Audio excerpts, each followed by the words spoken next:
ஒரு நாட்டின் அரசியல் முடிவு ஆயிரக்கணக்கான கிலோமீட்டர் தூரத்தில் இருக்கும் மற்றொரு நாட்டின் பொருளாதாரத்தையும் பாதுகாப்பையும் சில நேரங்களில் அன்றாட வாழ்க்கையையும் பாதிக்க முடிகிறதென்றால் அந்த நாட்டின் பெயர் அமெரிக்காதான்.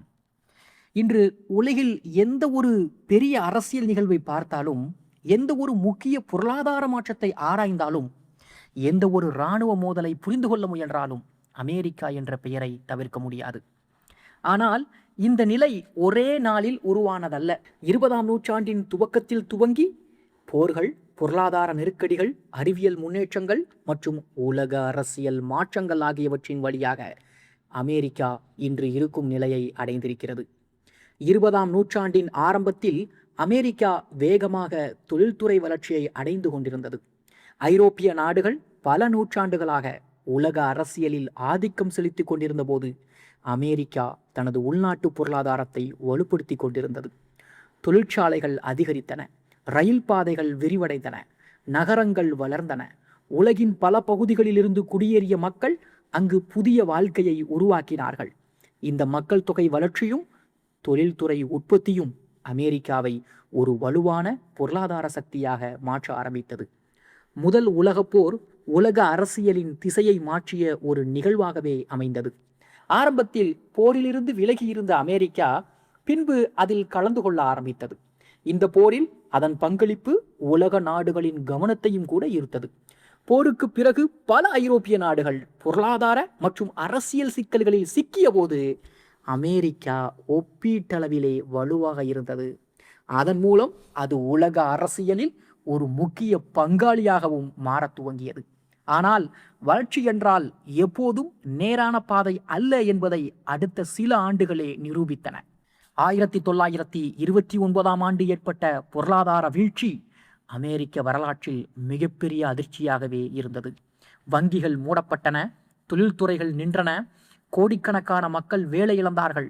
இந்த நெருக்கடி அமெரிக்காவை மட்டுமல்ல, உலக பொருளாதாரத்தையே பாதித்தது. இந்த சிக்கலை சமாளிக்க அரசு பல நடவடிக்கைகளை எடுத்தது. வேலைவாய்ப்புகளை உருவாக்குதல், கட்டுமான திட்டங்களை துவங்குதல் மற்றும் சமூக பாதுகாப்பு அமைப்புகளை உருவாக்குதல், இதுபோன்ற முயற்சிகள் பொருளாதாரத்தை மீண்டும் உயிர்ப்பிக்க செய்தன. இந்த அனுபவம் பொருளாதார வலிமை மட்டுமல்ல, அதனை நிர்வகிக்கும் திறனும் முக்கியம் என்பதையும் அவர்களுக்கு காட்டியது. இந்த சவால்களிலிருந்து மீண்டு வருவதற்குள் உலகம் மீண்டும் ஒரு பெரிய போரில் சிக்கியது. 2ஆம் உலகப் போர் அமெரிக்காவின் வரலாற்றை மட்டுமல்ல, உலக வரலாற்றையே மாற்றியது. இந்த போரின் போது அமெரிக்கா உலகின் மிகப்பெரிய உற்பத்தி மையமாகவே மாறியது. ஆயுதங்கள், விமானங்கள், கப்பல்கள் மற்றும் பல்வேறு போர் உபகரணங்கள் மிகப்பெரிய அளவில் தயாரிக்கப்பட்டன. போரின் முடிவில் ஐரோப்பாவின் பெரும்பகுதி சிதைந்திருந்த நிலையில் அமெரிக்கா பொருளாதார ரீதியாகவும் தொழில்துறை ரீதியாகவும் மிகவும் வலுவாக இருந்தது. இதுவே அதன் உலக அதிபதி பயணத்தின் உண்மையான துவக்கமாகவே அமைந்துவிட்டது. 2ஆம் உலகப் போருக்கு பிறகு உலகம் 2 பெரிய அணிகளாக பிரிந்தார்கள். ஒரு பக்கம் அமெரிக்கா தலைமையிலான நாடுகள், மற்றொரு பக்கம் சோவியத் ஒன்றியம் தலைமையிலான நாடுகள். இந்த இரு சக்திகளுக்கு இடையில் நேரடி போர் நடக்கவில்லை என்றாலும் உலகின் பல பகுதிகளில் மறைமுக மோதல்கள் நடந்தன. இந்த காலம் பல தசாப்தங்கள் நீடித்தது. அணு ஆயுத போட்டி, விண்வெளி போட்டி மற்றும் உலக நாடுகளின் செல்வாக்கை பெறும் போட்டி, இவை அந்த காலத்தின் அடையாளங்கள். உலகம் முழுவதும் நடந்த பல அரசியல் மாற்றங்களுக்கு பின்னால் இந்த இரு சக்திகளின் போட்டி இருந்து கொண்டிருந்தது. இந்த காலத்தில் அமெரிக்கா தனது இராணுவ வலிமையை பெரிதும் விரிவுபடுத்தியது. உலகின் பல பகுதிகளில் அதன் இராணுவ தளங்கள் அமைக்கப்பட்டன. கடற்படை உலகின் பெரும்பாலான முக்கிய கடல் வழிகளில் செயல்பட துவங்கியது.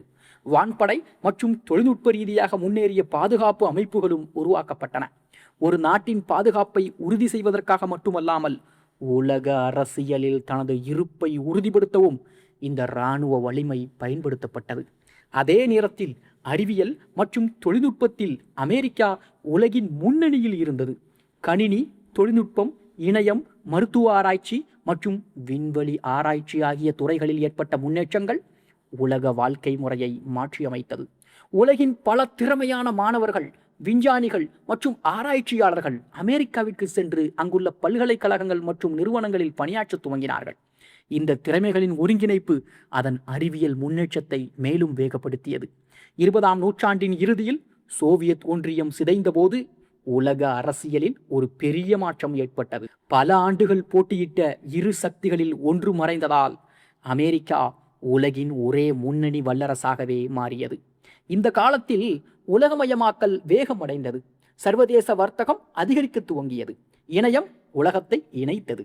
பல நாடுகள் அமெரிக்காவுடன் பொருளாதார மற்றும் பாதுகாப்பு உறவுகளை வலுப்படுத்தினார்கள். இந்த சூழ்நிலையில் அமெரிக்காவின் செல்வாக்கு அதன் உச்சத்தையே தொட்டது. ஆனால் எந்த ஒரு ஆதிக்கமும் நிரந்தரம் அல்ல. 21ஆம் நூற்றாண்டின் ஆரம்பத்தில் புதிய சவால்கள் உருவாக துவங்கின. பல்வேறு தாக்குதல்கள், மேற்காசியாவில் ஏற்பட்ட போர்கள் மற்றும் நீண்டகால இராணுவ நடவடிக்கைகள் அமெரிக்காவின் வளங்களுக்கும் அரசியல் நிலைக்கும் அழுத்தத்தை ஏற்படுத்தியது. பல ஆண்டுகள் நீடித்த இந்த நடவடிக்கைகள் உலக அரசியலில் அதன் பங்கை பற்றிய புதிய விவாதங்களையும் உருவாக்கியது. அதே நேரத்தில் சீனா உலக பொருளாதாரத்தில் வேகமாக முன்னேற துவங்கியது. உலகின் தொழிற்சாலையாக மாறிய சீனா மிகப்பெரிய உற்பத்தி மற்றும் ஏற்றுமதி சக்தியாகவும் உருவானது. உலகின் பல நாடுகளோடு அது வலுவான பொருளாதார உறவுகளை உருவாக்கியது. இந்த வளர்ச்சி அமெரிக்காவின் ஆதிக்கத்திற்கு நேரடி சவாலாகவும் மாறியது. பொருளாதாரம் மட்டுமல்லாமல் தொழில்நுட்பம், கடல் வழிகள் மற்றும் உலக அரசியலிலும் சீனா தனது செல்வாக்கை அதிகரிக்க துவங்கியது. இன்று அமெரிக்கா மற்றும் சீனா இடையேயான போட்டி உலக அரசியலின் மையமாகவே மாறிவிட்டது. இந்த போட்டி நேரடி போராக இல்லாவிட்டாலும் வர்த்தகம், தொழில்நுட்பம், செயற்கை நுண்ணறிவு மற்றும் கடல் பகுதிகளின் கட்டுப்பாடு போன்ற துறைகளில் நடைபெற்று வருகிறது. குறிப்பாக தைவான் தொடர்பான நிலைமை உலக அரசியலில் மிகவும் நுணுக்கமான பிரச்சனையாக மாறியிருக்கிறது. ஒரு தவறான முடிவு உலகளாவிய விளைவுகளை ஏற்படுத்தக்கூடியதாக இருப்பதால் இந்த பிராந்தியம் தொடர்ந்து கவனிக்கப்பட்டும் வருகிறது. ரஷ்யாவுடனான உறவுகளும் அமெரிக்காவின் வெளிநாட்டு கொள்கையில் முக்கியமான இடத்தை பெறுகின்றன. சோவியத் ஒன்றியம் சிதைந்த பிறகும் ரஷ்யா ஒரு முக்கியமான இராணுவ சக்தியாகவே இருந்து வருகிறது. அணு ஆயுதங்கள், ஆற்றல் வளங்கள் மற்றும் பிராந்திய செல்வாக்கு ஆகியவற்றின் மூலம் அது உலக அரசியலில் தனது இடத்தை தக்க வைத்துக் கொண்டிருக்கிறது. சில ஆண்டுகளாக ஏற்பட்ட மோதல்கள் மற்றும் பதற்றங்கள் அமெரிக்கா மற்றும் ரஷ்யாவுக்கு இடையே உறவுகளை மேலும் சிக்கலாக்கி இருக்கிறது. அமெரிக்காவின் மிகப்பெரிய பலம் அதன் பொருளாதாரமும் தொழில்நுட்ப முன்னேற்றமும் மற்றும் உலகளாவிய கூட்டணிகளும் ஆகும். உலகின் மிக முக்கியமான பல நிறுவனங்கள் அங்கு உள்ளார்கள். உலக நிதி அமைப்பில் அதன் செல்வாக்கு இன்னும் வலுவாக இருக்கிறது. அதே நேரத்தில் அதன் பலவீனங்களும் இருக்கிறது. அதிகரித்து வரும் அரசு கடன், சமூக மற்றும் அரசியல் பிரிவுகள், வெளிநாட்டு நடவடிக்கைகளின் செலவுகள் இவை எதிர்காலத்தில் சவால்களாக இருக்கலாம். ஆக அமெரிக்கா என்பது வெறும் நாடு அல்ல, அது கடந்த நூற்றாண்டில் உலகத்தை வடிவமைத்த ஒரு சக்தி. அதன் முடிவுகள் உலக பொருளாதாரத்தை பாதிக்கின்றன. அதன் தொழில்நுட்ப முன்னேற்றங்கள் உலக வாழ்க்கையை மாற்றுகின்றன. அதன் வெளிநாட்டு கொள்கைகள் பல நாடுகளின் எதிர்காலத்தை தீர்மானிக்கின்றன. ஆனால் உலகம் தொடர்ந்து மாறிக்கொண்டே இருக்கிறது. சீனாவின் எழுச்சி, ரஷ்யாவின் நிலை மற்றும் புதிய சக்திகளின் உருவாக்கம் ஆகியவை உலகத்தை ஒரு புதிய கட்டத்திற்கு அழைத்துச் செல்கின்றன.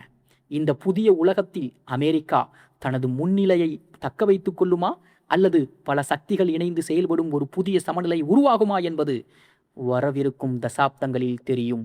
அதுவரை உலக அரசியலின் மையத்தில் அமெரிக்கா என்ற பெயர் தொடர்ந்து ஒலித்துக் கொண்டே இருக்கும்.